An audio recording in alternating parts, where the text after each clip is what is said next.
Hello guys, welcome back to our channel. അപ്പോൾ എപ്പോഴും പറയുന്ന പോലെ തന്നെ ഇതിൻ്റെ മുന്നത്തെ വീഡിയോ കാണാൻ ശ്രമിക്കുക, ഇല്ലെങ്കിൽ ഇതൊന്നും മനസ്സിലാവില്ല. ഇനി കഴിഞ്ഞ എപ്പിസോഡിൽ നമ്മൾ കണ്ടത് മാനുവൽ ലൈബ്രറിക്ക് ഒരു അണ്ടർഗ്രൗണ്ട് വോൾട്ടുള്ള കാര്യം പാട്രിയാർക്ക് അറിയണതേ അപ്പോഴാണ്. അതുപോലെ തന്നെ അവിടെ ബെർസെക് സേബർഗോഡിൻ്റെ മാർക്സും കണ്ടു.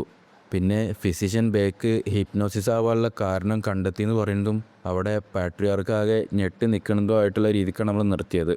അപ്പോൾ ഇന്ന് നമുക്ക് അതിൻ്റെ ബാക്കി നോക്കാം. വീഡിയോയിലോട്ട് കടക്കുന്നതിന് മുന്നേ സബ്സ്ക്രൈബ് ചെയ്യാത്ത എല്ലാവരും സബ്സ്ക്രൈബ് ചെയ്യുക, ലൈക്കും ചെയ്യാൻ മറക്കണ്ട. ഇപ്പോൾ തന്നെ ചെയ്തു വെച്ചോ. പിന്നെ നമ്മളെ ചലഞ്ചിൻ്റെ കാര്യം മറക്കേണ്ട ആരും.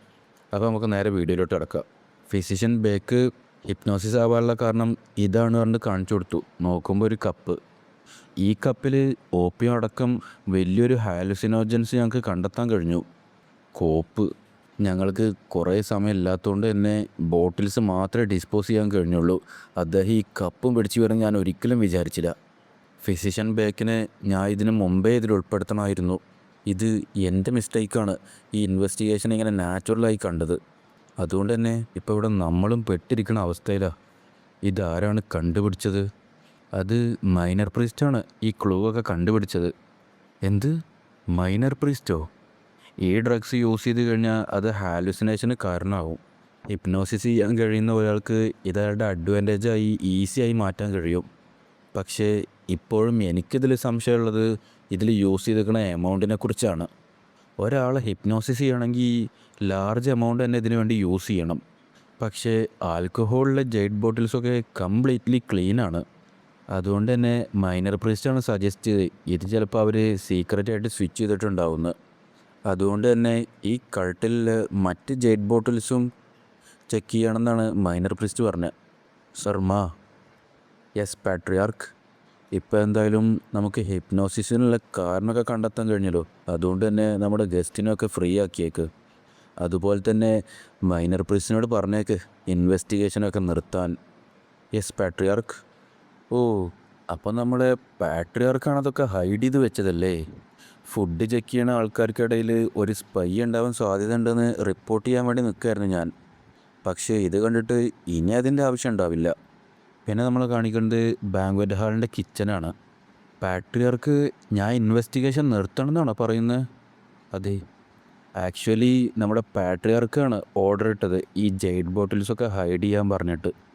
സർമ്മ, നിങ്ങൾക്ക് ഈ പ്ലാനൊക്കെ ആദ്യം മുതലേ അറിയുമായിരുന്നോ? ഓ, അപ്പോൾ ഈ പ്രശ്നങ്ങളൊക്കെ നടക്കുമ്പോഴാണോ അദ്ദേഹം ഇതൊക്കെ പ്ലാൻ ചെയ്തുണ്ടാക്കിയത്? അക്കാഡമിയിൽ എന്നെ ഒരു ഇരയാക്കി യൂസ് ചെയ്തത് കൺസിഡർ ചെയ്യുമ്പോൾ എനിക്കറിയാം അദ്ദേഹം നല്ലൊരു സ്ട്രാറ്റജിസ്റ്റാണെന്ന്. ഓ, അപ്പോൾ നിങ്ങളാണ് ഈ ജെയ്ഡ് ബോട്ടിൽസൊക്കെ ഒഴിവാക്കിയതല്ലേ? അതെ, കപ്പുകളെ മാറ്റി നിർത്തിയാൽ അത് ഞാനായിരുന്നെങ്കിൽ ഞാൻ ഒരിക്കലും ജെയ്ഡ് ബോട്ടിൽസ് മുഴുവനായിട്ടും നശിപ്പിച്ച് കളയില്ലായിരുന്നു. നിങ്ങളുടെ മൈൻഡിൽ വേറെന്തെങ്കിലും പ്ലാൻസ് ഉണ്ടോ? അത് നമുക്ക് അനലൈസ് ചെയ്യാൻ പറ്റുമായിരുന്നെങ്കിൽ ഇനി അതുപോലത്തെ ഒരു ട്രിക്ക് നടക്കുകയാണെങ്കിൽ നമുക്ക് ഡീൽ ചെയ്യാൻ പറ്റുമായിരുന്നു. അതുകൊണ്ട് തന്നെ ഇനി ഒരിക്കലും ഇതുപോലെ നടക്കാൻ സാധ്യതയുണ്ടാവില്ല. എന്നോട് ക്ഷമിക്കണം ഞാൻ ഈ അനാവശ്യമായിട്ട് അഡ്വൈസ് ചെയ്തത്. എന്തായാലും ഞാൻ പോവുകയാണിപ്പോൾ. നമ്മുടെ പാട്രിയാർക്കിൻ്റെ പ്ലാന് വിചാരിച്ച പോലെ നടക്കാത്തത് ഒരു നാണക്കേടാണെന്ന് ഞാൻ വിചാരിച്ചത്.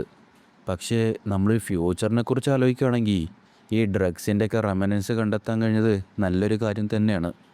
പിന്നെ നോക്കുമ്പോൾ നമ്മളെ കാണിക്കുന്നത് മൊരിമലയൻസിൻ്റെ അഡപ്ഷനെയാണ്. എന്തൊരാശ്വാസം. ഇതൊക്കെ ഒരു മിസ്അണ്ടർസ്റ്റാൻഡിങ് ആയിരുന്നു കേട്ടത് ഭയങ്കര സന്തോഷമുണ്ട് എന്തായാലും. എന്തായാലും നമ്മളുമായിട്ടുള്ള ഈ അലയൻസ് അവരൊരിക്കലും ബ്രേക്ക് ചെയ്യാൻ പോയില്ല എന്നുള്ളത് എനിക്ക് ഉറപ്പാണ്.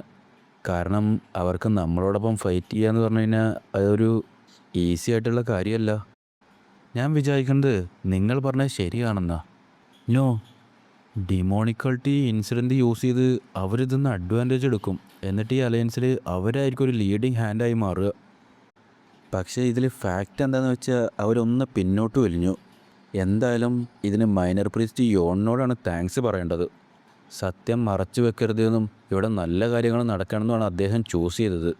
അദ്ദേഹത്തിന് അവരെ സ്റ്റോപ്പ് ചെയ്യാൻ കഴിഞ്ഞിട്ടില്ലായിരുന്നെങ്കിൽ എന്തായാലും ഇവിടെ ഒരു ബ്ലഡ് ബാത്ത് തന്നെ നടക്കുമായിരുന്നു. ബെർസെക് സേബർ വാരിയേഴ്സ് ആഗ്രഹിച്ച പോലെ തന്നെ. എന്തായാലും അദ്ദേഹമായിരിക്കും ഈ ഡിമോണിക് വാരിയർ കൾട്ടിൽ ഒരു ചേഞ്ച് കൊണ്ടുവരാൻ പോകുന്ന ആൾ. മൊരിം എന്തായാലും ഇപ്പോൾ നിങ്ങൾക്ക് കടപ്പെട്ടിരിക്കുകയാണ്. ഞാൻ ഉറപ്പ് തരുന്നു ഇതിനെന്തായാലും ഒരു നാൾ നിങ്ങൾക്ക് ഞങ്ങൾ തിരിച്ച് പേ ചെയ്യും മൈനർ പ്രീസ്റ്റ്.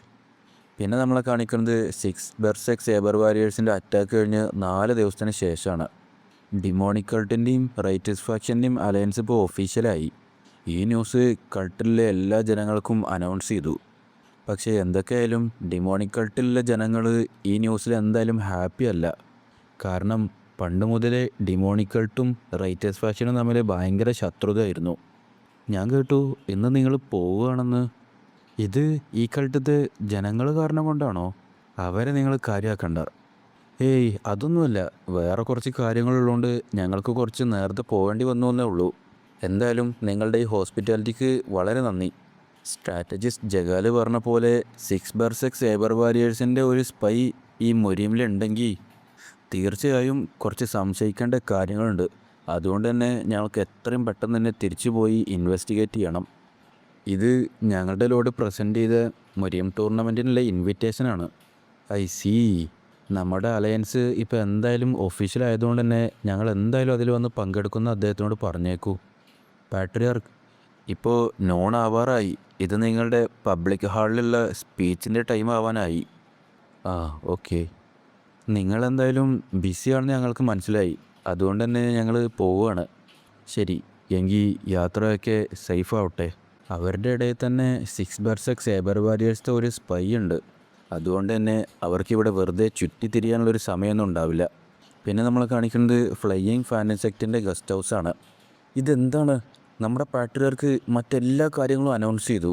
അദ്ദേഹം എന്താണ് നിങ്ങൾ മൈനർ പ്രീസ്റ്റ് ആയത് ഒഫീഷ്യലി അനൗൺസ് ചെയ്യാത്തത്? മൈലോഡ് ഇയോബോങ് ഇതിനെക്കുറിച്ച് പറഞ്ഞത് ശരിയാണ്. ഇവിടെ എന്തോ സ്ട്രെയിഞ്ചായിട്ട് നടക്കുന്നുണ്ട്. പബ്ലിക് ഹാളിലുള്ള അനൗൺസ്മെൻറ്റ് നടത്തുന്നത് തന്നെ ഗ്രാൻഡ് ഹാൾ മീറ്റിങ്ങിൽ വെച്ചെടുത്ത ഇമ്പോർട്ടൻ്റ് ഡിസിഷൻസൊക്കെ പബ്ലിക്കിനെ അറിയിക്കാൻ വേണ്ടിയിട്ടാണ്. പക്ഷേ ഇതിലാകെ മിസ്സായത് നിങ്ങൾ മൈനർ പ്രീസ്റ്റ് ആവണേൻ്റെ അനൗൺസ്മെൻറ്റാണ്. ചിലപ്പോൾ നമ്മുടെ പാട്രിയാർക്കിന് വേണമെങ്കിൽ ഈ ഡിസിഷൻ മാറ്റണമെന്ന് തോന്നിയിട്ടുണ്ടാവും.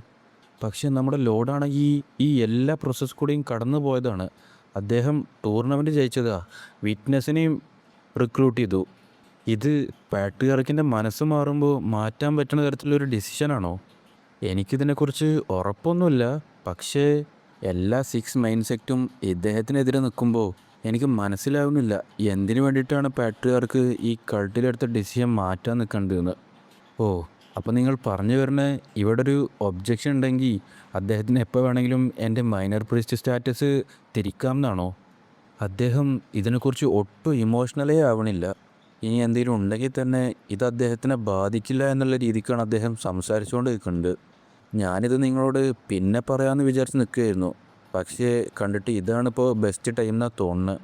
ഷാഡോ സെക്റ്റിൽ ബാക്കിയുള്ള മെമ്പേഴ്സിനെ റിക്രൂട്ട് ചെയ്യാൻ വേണ്ടിയിട്ട് നമ്മൾ നിരന്തരം അവരെ കോൺടാക്റ്റ് ചെയ്യണതിനെക്കുറിച്ച് നിങ്ങൾക്കറിയാമെന്ന് എനിക്ക് ഉറപ്പുണ്ട്. അതെ, എനിക്കറിയാം.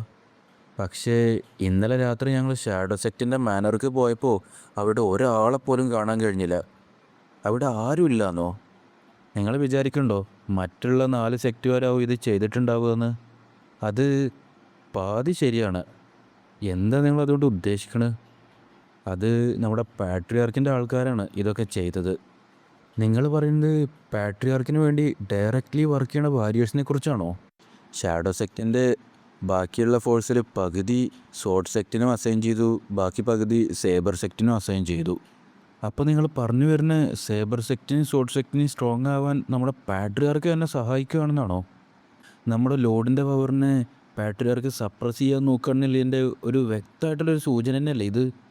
അല്ല, ശരിക്കും പറഞ്ഞാൽ അദ്ദേഹം എൻ്റെ പവറിനെ സപ്രസ് ചെയ്യാനല്ല നോക്കണത്. ഇവിടെ ഒരു ബാലൻസ് കൊണ്ടുവരികയാണ് ചെയ്യേണ്ടത്. ആ 2 സെക്റ്റിനെയും സ്ട്രോങ് ആക്കുകയാണെങ്കിൽ അവർ എപ്പോഴും എൻ്റെ മേലൊരു കണ്ണ് വെച്ചുകൊണ്ടിരിക്കും. അതുകൊണ്ട് തന്നെ ഇവിടെ പവറിനൊരു ബാലൻസ് കൊണ്ടുവരാൻ കഴിയും. അതുമാത്രമല്ല, പാട്രിയാർക്കിൻ്റെ ഡിസിഷൻ ഇവിടെ എന്നെ മൈനർ പ്രീസ്റ്റ് കൊണ്ട് ആക്കാനുള്ള അനൗൺസ്മെൻറ്റ് ഒഫീഷ്യലി നടത്താത്തതല്ല, മറ്റുള്ള 4 സെക്റ്റുകാർക്കും ഇപ്പോഴും ചാൻസ് ഉണ്ടെന്ന് അറിയിക്കലാണ്. ശരിക്കും പറഞ്ഞു കഴിഞ്ഞാൽ അദ്ദേഹം ഇവിടെ തീയിൽ എണ്ണ ഒഴിച്ചുകൊണ്ടിരിക്കുകയാണ്. അതായത് എന്നോട് മറ്റുള്ള 4 സെക്റ്റുകാർക്കും എതിരെ പോകാനാണ് പറഞ്ഞുകൊണ്ടിരിക്കുന്നത്. നമ്മുടെ പാട്രിയാർക്കിന് എങ്ങനെ ഇത് ചെയ്യാൻ സാധിച്ചു? ഇത് കണ്ടിട്ട് അവർക്ക് നമ്മുടെ പാട്രിയാർക്കിൻ്റെ ശരിക്കുള്ള മുഖം മനസ്സിലായി എന്നാണ് തോന്നുന്നത്. നമുക്കറിയാവുന്ന പാട്രിയാർക്ക് എന്ന് പറയുമ്പോൾ അദ്ദേഹം ശരിക്കും ഒരു കോൾഡ് ഹാർട്ടഡ് പേഴ്സണാണ്. അദ്ദേഹത്തിൻ്റെ സ്വന്തം ബ്ലഡ് ലൈനിനോട് തന്നെ ഒരു തരി അഫെക്ഷൻ പോലും ഇല്ല. അതുമാത്രമല്ല, അദ്ദേഹം ഇവരൊക്കെ കാണുന്നത് അദ്ദേഹത്തിൻ്റെ സ്വന്തം അതോറിറ്റിനെ തന്നെ സ്ട്രെങ്തനാക്കാൻ വേണ്ടിയിട്ടുള്ള ഗ്രാൻഡ് സ്കീമത്തെ വെറും കളിപ്പാവകളായിട്ടാണ്. അപ്പോൾ നമ്മുടെ പാട്രിയാർക്ക് നമ്മുടെ ആലി അല്ല. ഇനി ഇതിൽ നമുക്ക് എന്താ ചെയ്യാൻ കഴിയുക? ഇവിടെ കൂടിയിരിക്കുന്ന നിങ്ങളോടെല്ലാവരോടും എനിക്കൊരു കാര്യം ചോദിക്കാനുണ്ട്. എന്ത് തന്നെ വന്നാലും നിങ്ങൾ എന്നെ ട്രസ്റ്റ് ചെയ്ത് എന്നെ ഫോളോ ചെയ്യില്ലേ? അത് കേട്ടപ്പോൾ അവരൊക്കെ ഒന്ന് ഞെട്ടി. എന്താണ് യോൺ ഇങ്ങനെ പറയുന്നതെന്ന് ആലോചിച്ചിട്ട്. നമ്മുടെ ഈ ഡിമോണിക് കൾട്ടിൽ കുറേ തെറ്റായിട്ടുള്ള കാര്യങ്ങളുണ്ട്. എനിക്ക് ഈ കൾട്ടിനെ പണ്ടത്തെ പോലെ തന്നെ ആക്കി മാറ്റണം. അതായത് പണ്ട് നമ്മൾ ഡിമോണിക്കിലോട് ഈ കൾട്ട് ക്രിയേറ്റ് ചെയ്യുമ്പോൾ എങ്ങനെയാണ് ഉണ്ടായത് അതുപോലെ. അത് ഇനിയിപ്പോൾ നമ്മുടെ ഇപ്പോൾ ഉള്ള കൾട്ടത്തെ അതോറിറ്റിനെ ചലഞ്ച് ചെയ്യുകയാണെങ്കിൽ പോലും എൻ്റെ ഈ യാത്രയിൽ നിങ്ങളെന്നെ ട്രസ്റ്റ് ചെയ്ത് ഫോളോ ചെയ്യുമെന്ന് ഞാൻ വിശ്വസിക്കുന്നു. ഇതൊക്കെ ഒരു ചോദ്യമാണോ മൈലോഡ്? ഇനി എന്ത് തന്നെ വന്നാലും, നിങ്ങൾ ഏത് പാതയ്ക്ക് തിരിഞ്ഞാലും ഞാൻ എപ്പോഴും നിങ്ങളുടെ ബാക്കിൽ തന്നെ ഉണ്ടാവും. യോബോങ് പറഞ്ഞതിൽ ഞാനും എഗ്രി ചെയ്യണോ മൈലോഡ്? ഇനി അത് എത്രയൊക്കെ നാശനഷ്ടങ്ങളും ബ്ലഡും പെയിനും എന്തൊക്കെ ഉണ്ടാക്കിയാലും ഞാൻ എപ്പോഴും നിങ്ങളെ ഫോളോ ചെയ്യാൻ തന്നെയാണ് വില്ല് ചെയ്തുകൊണ്ട് നിൽക്കുന്നത് മൈലോഡ്. ഞങ്ങൾ എപ്പോഴും നിങ്ങളുടെ സൈഡിൽ തന്നെ ഉണ്ടാവുമെന്ന് ഞങ്ങൾ പ്രതിജ്ഞ ചെയ്യുന്നു മൈലോഡ്. അത് കേട്ടപ്പോൾ യോണിന് ഒന്ന് സന്തോഷമായി. അപ്പോൾ ഇനി നമ്മൾ എന്താണ് ചെയ്യാൻ പോകുന്നത് മൈനർ പ്രീസ്റ്റ്? മറ്റുള്ള 4 സെക്റ്റുകാരെയും ഇങ്ങനെ എന്തായാലും വീഴ്ത്താൻ പറ്റുമെന്ന് ഞാൻ വിചാരിക്കണില്ല. അത് ശരിയാണ്. കണ്ടിട്ട് നമ്മൾ മുന്നേ പ്ലാൻ ചെയ്ത് വെച്ച് എല്ലാ കാര്യങ്ങളും ഉപേക്ഷിക്കേണ്ടി വരുമെന്നാണ് തോന്നുന്നത്. അപ്പോൾ നിങ്ങൾക്കിനി എന്തെങ്കിലും ഐഡിയാസ് ഉണ്ടോ? നമ്മുടെ പാട്രിയാർക്ക് എന്തായാലും നമ്മളുടെയൊക്കെ പവറിൽ ബാലൻസ് കൊണ്ടുവരാൻ ശ്രമിച്ചുകൊണ്ടിരിക്കുകയല്ലേ. അതുകൊണ്ട് തന്നെ ഞാൻ എന്തായാലും ആ ബാലൻസ് ബ്രേക്ക് ചെയ്യാൻ പോവുകയാണ്. ഓ, അപ്പോൾ ഞാൻ വിചാരിക്കണത് നിങ്ങൾ എന്തായാലും ഡിമോണിക് ഡ്രാഗൺ പാം സെക്റ്റ് പോയി അവരെ റിക്രൂട്ട് ചെയ്ത് നമ്മുടെ ഫോഴ്സിനെ ഇൻക്രീസ് ചെയ്യാനാവില്ലേ ശ്രമിക്കണേ? അതെ, അങ്ങനെയാണെങ്കിൽ ഞാനും എൽഡർ സമയം കൂടി ഡ്രീം ഫാൻറ്റം സോഡ് സെക്റ്റ് പോയി അവരുടെ ചീഫായിട്ടുള്ള ഓമോങ്ങിനെ മീറ്റ് ചെയ്യുക. ഞാൻ കേട്ടിട്ടുണ്ട് എൽഡർ സമയം എൽഡർ മോങ്ങും ഭയങ്കര ക്ലോസ് ആണെന്ന്. കാരണം അവർ രണ്ടുപേരും അക്കാഡമി പഠിക്കുമ്പോൾ സെയിം ബാച്ചായിരുന്നു. ശരി, അങ്ങനെയാണെങ്കിൽ ഞാൻ എൽഡർ യോണിനെയും ഗ്യോനെയും കൂട്ടി പോയിക്കോളാം. വാങ്ഹ്യുൽ, നീ എന്തായാലും എൻ്റെ മറ്റുള്ള ഫോളോവേഴ്സിനെ എടുത്ത് ന്യൂട്രലായി നിൽക്കുന്ന സെക്റ്റുകാരെ റിക്രൂട്ട് ചെയ്യാൻ വേണ്ടി നോക്ക്. മൈലോഡ്, ഞാനും നിങ്ങളൊപ്പം വരാൻ വേണ്ടി ആഗ്രഹിക്കുന്നുണ്ട്. പക്ഷേ ഹിയോബോങ് കണ്ടിട്ട് അദ്ദേഹം എന്തായാലും നോ പറയാൻ പോണില്ല എന്നാണ് തോന്നുന്നത്. ഓ ശരി, നീയും വന്നോ ഞങ്ങളൊപ്പം? അങ്ങനെയാണെങ്കിൽ ബാഗിനെയും കൂടി ഒപ്പം കൂട്ടിക്കോളൂ മൈലോഡ്. ഇതിന് നിങ്ങൾ രണ്ടുപേരും മാത്രം മതിയോ? Of course മൈലോഡ്. നമ്മുടെ ലോഡിനെ നല്ല രീതിക്ക് കെയർ ചെയ്യണ കാര്യത്തിൽ നീ ഉറപ്പ് വരുത്തണം ബെഗ്ഗി. നീ വിചാരിക്കണ്ടോ നിനക്ക് മാത്രം അതൊക്കെ കഴിയുമെന്ന്? പിന്നെ നമ്മളെ കാണിക്കുന്നത് ഡിമോണിക് കൾട്ടിൻ്റെ നോർത്ത് വെസ്റ്റേൺ റീജിയനിലുള്ള ഡിമോണിക് ഡ്രാഗൺ പാം സെക്റ്റിൻ്റെ മാനറാണ്. ചീഫ്, ഇത് ഞാനാണ്, ഗാഡ് വാരിയർ സോങ് ബു. എന്താണ്? മൈനർ പ്രീസ്റ്റ് നിങ്ങളെ കാണാൻ വേണ്ടി വന്നിട്ടുണ്ട്. എന്ത്? എല്ലാ സ്റ്റാഫിനെയും ഒരുമിച്ച് കൂട്ടി നമ്മുടെ ഗസ്റ്റിനെ വെൽക്കം ചെയ്യാനുള്ള പ്രിപ്പറേഷൻസ് നോക്ക്. മൈനർ പ്രീസ്റ്റ് എത്തിക്കഴിഞ്ഞാൽ ഇവിടുത്തെ എല്ലാ കാര്യങ്ങളും പെർഫെക്റ്റ് ആണെന്ന് നമ്മൾ ഉറപ്പ് വരുത്തണം. Yes chief. പിന്നെ നമ്മളെ കാണിക്കുന്നത് യോണും അവൻ്റെ ഫോളോവേഴ്സും ഡിമോണിക് ഡ്രാഗൺ പാം സെക്റ്റിൻ്റെ മാനറിൻ്റെ ഉള്ളിലോട്ട് കയറുന്നതാണ്. ഇതാണ് ഞങ്ങളുടെ ഡിമോണിക് ഡ്രാഗൺ പാം സെക്റ്റിലുള്ള ഗാർഡൻ. വാവ്, എനിക്ക് ഈ ലാൻഡ്സ്കേപ്പിങ്ങിനെ കുറിച്ച് അതിനു മാത്രമൊന്നും അറിയില്ല.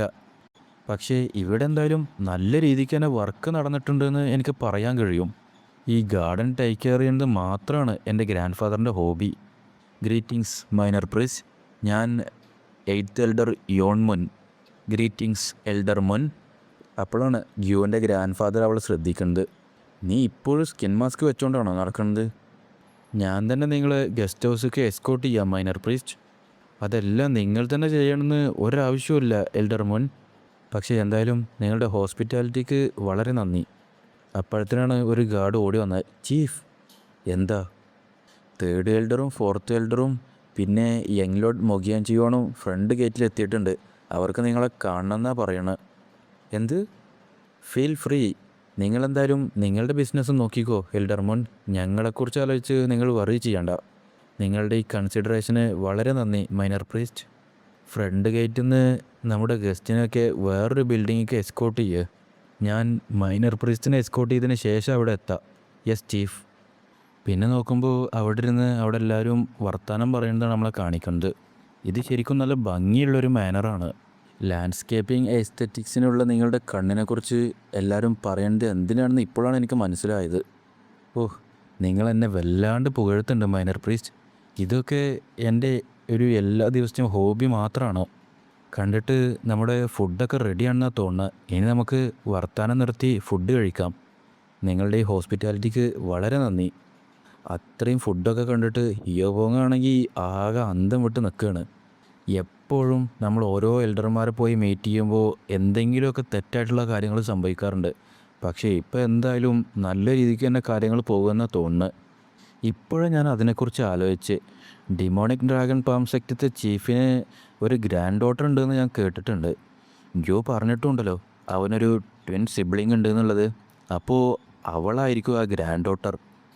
ഹോൾഡ് ഓൺ, ഇത് നമ്മൾ വാരിയർ ഡാൻസ് സെക്ട് വിസിറ്റ് ചെയ്യാൻ പോയപ്പോൾ നടന്ന കാര്യങ്ങൾ പോലെ തന്നെ ആവുമോ? അവസാനം അവർ നമ്മുടെ ലോഡിനെ കല്യാണം കഴിക്കാൻ വേണ്ടി ട്രൈ ചെയ്ത് അവരുടെ ഫാമിലി ആക്കി മാറ്റുമോ? നിങ്ങൾക്ക് ഇങ്ങനെ വന്ന് ഇവിടെ കയറാനൊന്നും കഴിയില്ല. ഞങ്ങൾക്കിവിടെ വേറെ ഗസ്റ്റ് ഉണ്ട്. ഏയ്, ഞാൻ നിന്നോട് പറഞ്ഞതാണ് ഇത് കുറച്ച് അർജൻറ്റാണെന്ന്. നോക്കുമ്പോൾ അത് സ്റ്റെൽത്ത് സെക്ടത്തെ ചീഫായിട്ടുള്ള 4th എൽഡറും സേബർ സെക്ടത്തെ ചീഫായിട്ടുള്ള 3rd എൽഡറും ആയിരുന്നു. ഒപ്പം നമ്മുടെ സ്റ്റെൽത്ത് സെക്ടത്തെ മൈനർ പ്രീസ്റ്റ് കാൻഡിഡേറ്റായിട്ടുള്ള മൊഗിയോൻ ജിയോണും ഉണ്ട്. അവരുടെ ഈ വരവ് യോണിനാണെങ്കിൽ തീരെ ഇഷ്ടപ്പെട്ടിട്ടില്ല. ഞാൻ ഇപ്പോൾ വരാം minor priest. Greetings fellow elders, young lord ചിയോൺ. എന്തൊക്കെയായാലും ഞാൻ എൻ്റെ ഇപ്പോഴുള്ള ഗസ്റ്റിനെ എൻ്റർടൈൻ ചെയ്യിക്കണ വരെ നിങ്ങളോട് വെയിറ്റ് ചെയ്യാൻ വേണ്ടി റിക്വസ്റ്റ് ചെയ്തതല്ലേ. പിന്നെ എന്താണ് ഈ ധിക്കാരത്തിൻ്റെ ഒക്കെ അർത്ഥം? നമ്മൾ ഡിമോണിക്കൾട്ടത്തെ ഒരു എൽഡർ എന്ന നിലക്ക് മൈനർ പ്രീസ്റ്റ് ഇവിടെ ഉണ്ടെന്ന് കേട്ടപ്പോൾ ഞാൻ പെട്ടെന്ന് തന്നെ ഓടി വന്നതാണ്. എൻ്റെ ഈ റൂഡ്നെസ്സിന് നിങ്ങളെന്നോട് ക്ഷമിക്കണം. ഞാൻ മൈനർ പ്രീസ്റ്റിനെ ഒന്ന് പോയി ഗ്രീറ്റ് ചെയ്തോട്ടെ? ഓ, ഗ്രീറ്റിങ്സ് മൈനർ പ്രീസ്റ്റ്. ഞാൻ 3rd എൽഡർ ചോലിയോങ് ബു. Greetings minor priest. ഞാൻ 4th എൽഡർ ഗ്യോങ് ജ. അപ്പോൾ തന്നെ യോണെന്ന് മുഖ്യത്തിനെ നോക്കി അവൻ ഗ്രീറ്റ് ചെയ്യാതിരിക്കണത് കണ്ടപ്പോൾ. കോപ്പ്, എനിക്ക് വിശ്വസിക്കാനേ കഴിയണില്ല. ഈ നശിച്ചതിൻ്റെ മുമ്പിലൊക്കെ ഇങ്ങനെ എനിക്ക് തല കുനിക്കേണ്ടി വരുമെന്ന് ആലോചിക്കുമ്പോൾ. Greetings minor priest. നിങ്ങൾ ഇന്നിവിടെ എൽഡർ മുന്നേ കാണാൻ വരുന്ന എനിക്ക് ഒരു ഐഡിയ ഉണ്ടായിരുന്നില്ല മൈനർ പ്രീസ്റ്റ്. ഞാനിവിടെ വന്നത് ഞങ്ങൾക്ക് കുറച്ച് കാര്യങ്ങൾ ഡിസ്കസ് ചെയ്യാണ്ടായിരുന്നു, അതിന് വേണ്ടിയിട്ടാണ്. ഓ, ഞങ്ങളും എൽഡർ മുന്നിടുന്നൊരു ആൻസർ കേൾക്കാൻ വേണ്ടിയിട്ടാണ് വന്നത്. നിങ്ങൾ എന്താ പറയുന്നത്? ഓ എൽഡർ മോൻ, എന്നെ ഇങ്ങനൊരു ഓക്വേർഡ് പൊസിഷനിലാക്കരുത്. ഞങ്ങൾ ഇപ്പോൾ അടുത്ത് സെൻഡ് ചെയ്ത മെസ്സഞ്ചർ ഹോക്കിനെ കുറിച്ച് നിങ്ങൾ മറന്നു എന്ന് ഒരിക്കലും ഞങ്ങളോട് പറയരുത്. അപ്പോൾ ഫ്രണ്ട്സ്, തൽക്കാലത്തിന് ഇന്നത്തെ വീഡിയോ ഇവിടെ നിർത്തുകയാണ്. അപ്പോൾ ആ മെസ്സേജ് എന്താവുന്നുള്ളതൊക്കെ നമുക്ക് അടുത്ത ഭാഗത്തിൽ നോക്കാം. അതുപോലെ തന്നെ യോൺ അവിടെ വന്ന കാര്യങ്ങൾ നടക്കുമോ, അതോ ഈ 2 എൽഡേഴ്സ് വന്ന കാര്യങ്ങളാണോ നടക്കുക എന്നുള്ളതൊക്കെ നമുക്ക് അടുത്ത വീഡിയോയിൽ കാണാം. അപ്പോൾ ഈ വീഡിയോ ഇഷ്ടപ്പെട്ടിട്ടുണ്ടെങ്കിൽ ലൈക്ക് ചെയ്യാനും ഷെയർ ചെയ്യാനും സബ്സ്ക്രൈബ് ചെയ്യാനും മറക്കല്ലേ. നിങ്ങളുടെ വിലപ്പെട്ട അഭിപ്രായങ്ങളൊക്കെ താഴെ കമൻറ്റ് ചെയ്യണം. അപ്പോൾ അടുത്തൊരു കിടിലൻ വീഡിയോ വരുന്നവരേക്കും ബൈ ബൈ.